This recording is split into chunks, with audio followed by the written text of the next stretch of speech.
قرآن اور سائنس کی کتاب ان تمام لوگوں کے لیے ہے جو ہر چیز کی وجہ جاننا چاہتے ہیں اور ہر بات میں دلیل مانگتے ہیں۔ تو یہ کتاب ان تمام لوگوں کے لیے ایک بہترین مثال رہے گی، کیونکہ سائنس کیا اور کیوں کی تشریح کرتے ہوئے کیسے پر آ کر رک جاتی ہے، اور وہاں سے ان اللہ علی کل شیء قدیر شروع ہوتا ہے۔ جزاک اللہ۔ احساس رنگ۔ چونکہ رنگ 7 ہیں، اس لیے اس میں اثر میں منفیات نور 7 قسم کی لہریں پیدا کر دیتی ہیں۔ اگر یہ تمام لہریں کسی چیز میں جذب ہو جائیں تو وہ سیاہ نظر آئے گی، اور تمام منعکس ہو کر اگر ہماری نگاہوں تک پہنچے تو وہ سفید دکھائی دے گی۔ اگر 6 قسم کی لہریں جذب ہو جائیں اور نیلے رنگ کا احساس پیدا کرنے والی لہریں جذب نہ ہوں تو نیلی نظر آئیں گی۔ یہ یاد رہے کہ ہر لہر صرف اپنے رنگ کے منفیوں کو متحرک کرے گی جو زرد رنگ کا احساس پیدا کرتے ہیں، اور باقی لہریں چپ چاپ جذب ہو جائیں گی۔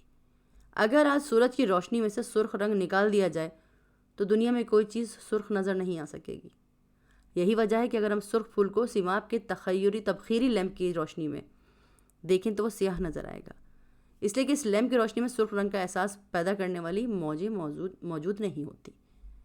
آنکھ کا پردہ جو ریٹنا، اس کے وسط میں ایک نشیب سا ہے جس پر چھوٹے چھوٹے ابھار ہیں۔ ان ابھاروں میں مختلف رنگوں کے احساس کی استعداد ہے۔ اب لطف یہ ہے کہ ہر رنگ کے احساس کے لیے ایک علیحدہ ابھار ہے، اور ہم پھر بھی تب بھی اللہ کی وحدانیت کو نہیں مانتے۔ اب طبقہ اوزون۔ زمین سے 25 میل اوپر طبقہ اوزون ہے جو سورج کی مہلک شعاؤں کو وہیں روک لیتا ہے۔ یہ 25 میل اوپر ایک اور طبقہ ہے جو ایتھر کی لہروں کو زمین کی طرف منعکس کرتا ہے۔ اب اگر یہ طبقہ نہیں ہوتا تو ہم جو لاسل کی پیغامات ہیں وہ نہیں سن سکتے، ریڈیو ایکٹیویٹیز کے۔ تو پروردگار فرماتا ہے زمین اور آسمان کی تخلیق نیرگوں اور زبانوں کا تنوع الہی آیات میں سے ہے۔ بے شک علماء فطرت کے لیے ان مناظر میں چند اسباق موجود ہیں۔ غور فرمائے آپ نے کہ اللہ کے ہاں جو علماء وہ ہیں جن کا کام ارض و سما کے وابستگی پہ غور کرنا ہے۔ گفتگو کیا ہے؟ ہوائی تموج، یعنی کہ ہوا میں گرہ لگانا۔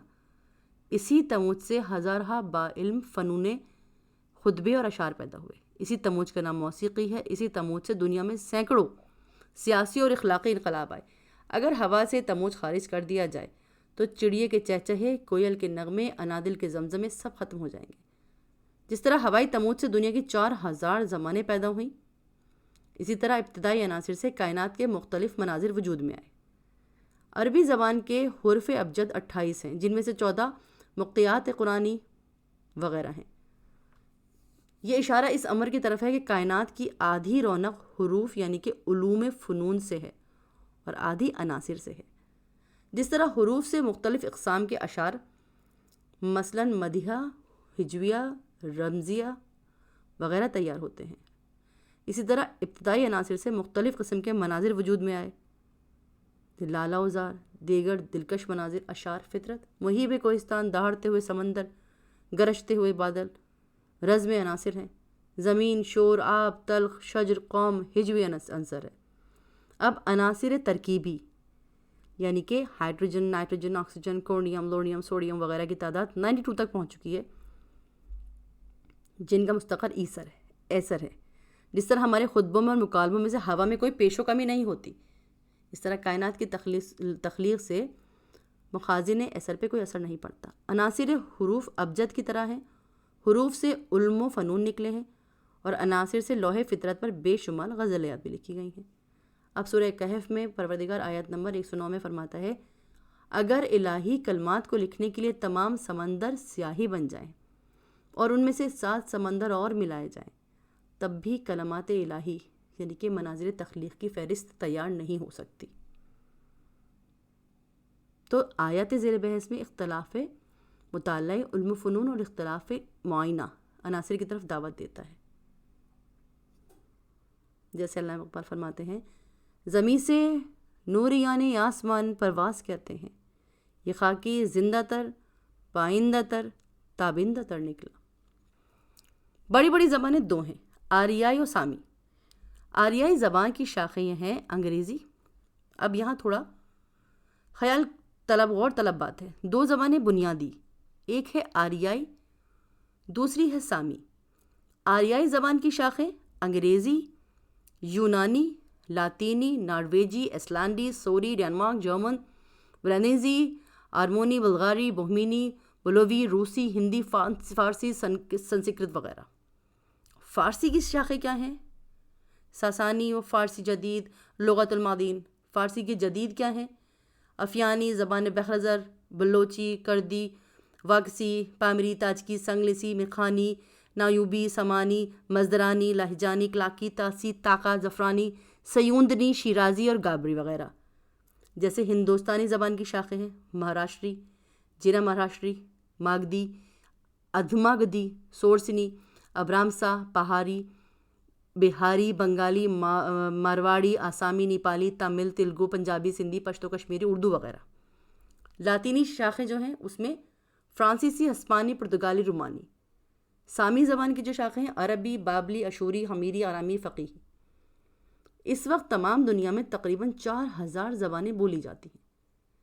یورپ میں 587، ایشیا میں 938، افریقہ میں 272، امریکہ میں 624 اور ہندوستان میں تقریباً 400۔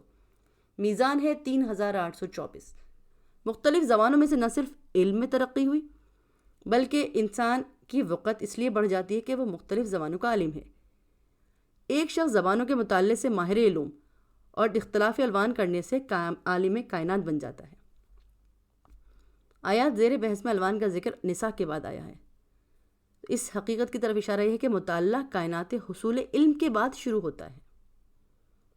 الوان رنگ ازمنہ تاریخ سے پہلے کی ایجادیں ہمیں آثار قدیمہ میں کئی ایسی رنگدار تصاویر ملی ہیں جو ہزارہ برس پہلے بنائی گئی۔ سرخ رنگ ایک پودے میڈیر کی جڑوں سے حاصل کیا جاتا ہے۔ پہلے یہ کام ترک کرتے تھے۔ 18ویں صدی کے آغاز میں یورپ نے بھی یہ ہنر سیکھا۔ 1894 میں پکرک ایسڈ کو زرد رنگ کے لیے استعمال کیا جانے لگا۔ یہ مواد مسٹر ڈولف نے نائٹرک ایسڈ سے ملا کر تیار کیا تھا، انڈیگو نائٹرک ایسڈ۔ 1865 میں کونین کا تجربہ کرتے کرتے مسٹر ورگن نے سرخ رنگ کا مواد پایا۔ اس کا نام میگنٹیا تھا۔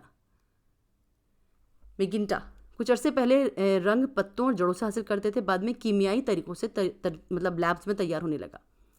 1850 میں مسٹر پیٹرگرس نے معلوم کیا کہ امونیا کے مرکبات میں نائٹروجن کا ایک جوہر ہائیڈروجن کے 3 جوہروں کا بدل ہو سکتا ہے۔ اس مرکب میں کاربولک ایسڈ اور اینالین ملا کر مختلف رنگ تیار ہو سکتے ہیں جن سے ریشم، لکڑی اور چمڑے کو رنگ دیا جا سکتا ہے۔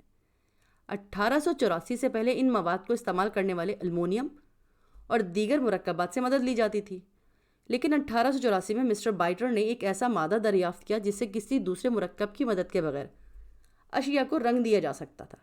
نارنجی رنگ انڈیگو اور برومین کا مرکب ہے۔ حضرت موسیٰ علیہ السلام کے زمانے میں رنگ اصداف وغیرہ سے حاصل کیے جاتے تھے اور اب 2000 سے زیادہ مواد رنگ ایجاد ہو چکے ہیں۔ کپڑا کیوں رنگ قبول کرتا ہے؟ اس کے مختلف نظریے ہیں، جس میں معقول نظریہ یہ ہے کہ مواد رنگ اور کپڑے کے اجزاء میں مختلف بجلیاں موجود ہیں، مثبت اور منفی، اسی لیے کپڑا رنگ کو کھینچ لیتا ہے، اور اونی کپڑے میں ذرات برقیہ کی باہمی کشش سوتی کپڑے سے 15 گنا زیادہ ہوتی ہے، اس لیے اونی کپڑے کا رنگ پائیدار اور سوتی کپڑے کا جلد پھیکا پڑ جاتا ہے۔ اب حیوانوں کے رنگ میں اللہ کی حکمت۔ گیدڑ، لومڑی، ہرن، خرگوش، چکور، تیتر، بٹیر ہم رنگ ہیں۔ زمینی یعنی کہ خاکستری، ان کا رنگ انہیں ان اعداء سے محفوظ رکھتا ہے۔ اگر خرگوش سبز، زرد یا سرخ ہو تو شکاری جانوروں کو دور سے نظر آ جائے گا اور بہت جلد نہنگ یا اجل کا لقمہ بن جائے گا۔ جو خرگوش ہمارے گھروں میں رہتے ہیں، اب ان کی نگرانی تو انسان کے سپرد ہے، وہ سفید ہیں، لیکن بعض شکاری مثلاً باز، بھیڑیا وغیرہ بھی خاکی رنگ کے، تاکہ شکار انہیں دیکھ کے بھاگ نہ جائے اور یہ بھوکے نہ مرے۔ جیسے سورہ ہود میں ہے، تمام جانداروں کے رزق کا کفیل اللہ ہے۔ افریقہ کے جنگلوں میں شیر بہت زیادہ ہیں اور ابلغ گدھے بھی بہت ہوتے ہیں۔ ان غیر مفید گدھوں کو شیر کافی دور سے دیکھ پاتے ہیں اور فوراً پیچھا شروع کر دیتے ہیں۔ گدھوں کی یہ رنگت پہلے سے بہت مفید جانوروں کو شیر کے حملے سے محفوظ رکھتی ہے۔ گائے، بیل، گھوڑے، کتے اور بلی کے رنگ میں اس لیے تنوع ہوتا ہے کہ یہ جانور انسانی پناہ میں رہتے ہیں۔ اور انہیں ہم رنگ زمین بننے کی ضرورت نہیں ہے۔ ان کی حفاظت انسان کرتا ہے، اور یہ اپنے مختلف رنگوں کے باعث انسان کے پسند ذوق کا سامان فرحت برہم پہنچاتے ہیں۔ انسان انہیں دیکھ کر خوش ہوتے ہیں۔ اب یہ جو حیوانات انسان کی پناہ میں رہتے ہیں، اللہ نے انہیں قدرتی اسباب سے محروم کیا ہے۔ دوسری طرف ہرن کو خاکی رنگ دیا کہ دور سے نظر نہ آئے، تیز ٹانگیں دی ہیں کہ آندھی کو بھی پیچھے چھوڑے، دبلا پن دیا کہ دوڑ میں ہانپ نہ جائے۔ سچ اللہ انہی کا ہوتا ہے جن کا کوئی نہیں ہوتا۔ اب جو اپنی حفاظت کی خود فکر کرتے ہیں ان کو اللہ سمیٹ لیتا ہے۔ بقول شاعر: قہاریو، جباریو، قدوسیو، جبرود، یہ 4 عناصر ہوں تو بنتا ہے مسلمان۔ رنگ کی بات کیجئے تو جو کالا رنگ ہے، گرم ممالک میں رنگ کی سیاہی رحمت ہے۔ جس طرح سبز اینک آنکھوں کو تیز روشنی سے محفوظ رکھتی ہے، کالی چمڑی جسم کے خلیوں کو جلنے سے بچاتی ہے۔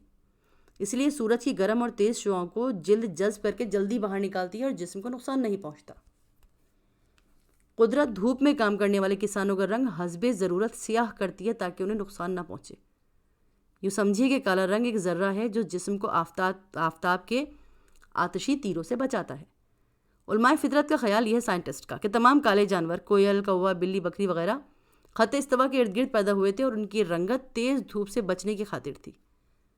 اب اس کے بعد ان کی نسلیں دیگر خطوں میں پہنچی تو ان کا رنگ تو ان کا کالا ہی رہا، جس طرح ایک حبشیوں کی نسل یورپ میں بھی سیاہی رہتی ہے۔ بالوں کا رنگ: بالوں کی جڑوں میں ایک رنگدار مادہ ہوتا ہے جو بڑھاپے میں ختم ہو جاتا ہے، اس کی جگہ ہوا لے لیتی ہے، اس لیے وہ سفید ہو جاتے ہیں۔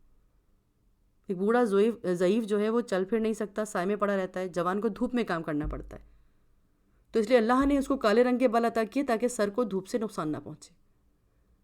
دفتر میں کام کرنے والے کلرکوں اور دیگر سایہ نشینوں کے بال جلدی سفید ہوتے ہیں، اس لیے کہ قدرت کو ان کے بالوں کو سیاہ رکھنے کی ضرورت محسوس نہیں ہوتی۔ رنگ کے لحاظ سے انسانوں کی 2 قسمیں ہیں: سفید اقوام ہیں جن کی جلد میں سرخ رنگ دینے والا مادہ ہوتا ہے جنہیں کروموجن کہتے ہیں۔ دیگر اقوام میں سیاہ رنگ دینے والا مادہ ہے جس کو ہم فرمنٹ کہتے ہیں۔ اب زیبرا کے بعض حصوں میں فرمنٹ ہوتا ہے اور بعض میں صرف ہوا، اس لیے وہ ابلغ بن جاتا ہے۔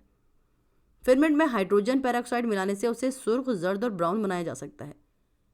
یہ کیمیائی عمل نباتات اور حیوانات میں سدا سے جاری ہے، اس لیے بعض حیوانات کے رنگ میں حسب عمر تغیر ہوتا ہے۔ رنگ و مادہ صرف روشنی سے پیدا ہوتا ہے۔ اب چونکہ ایک ایسا جانور جو فٹ بھر لمبا ہوتا ہے پروٹس کر کے اسے غاروں میں رہتا ہے جہاں آفتاب کا گزر نہیں ہوتا، اس کا رنگ مکمل سفید رہتا ہے۔ ہمیں بعض سمندری گہرائیوں میں رنگین جانور ملے، حالانکہ وہاں روشنی کا کوئی گزر نہیں ہے، تو مزید تلاش کے بعد پتہ چلا کہ سمندر کے نیچے ایسی مچھلیاں جن کے سروں پہ بجلی کی مشال ہوتی ہیں، اور اس لیے وہاں پہ روشنی اور پتھروں کی جو روشنی ہے جن میں سے اب روشنی نمودار ہوتی ہے وہ مرجان وغیرہ ہیں، تو روشنی رنگ دینے کے لیے یہ کافی ہوتے ہیں۔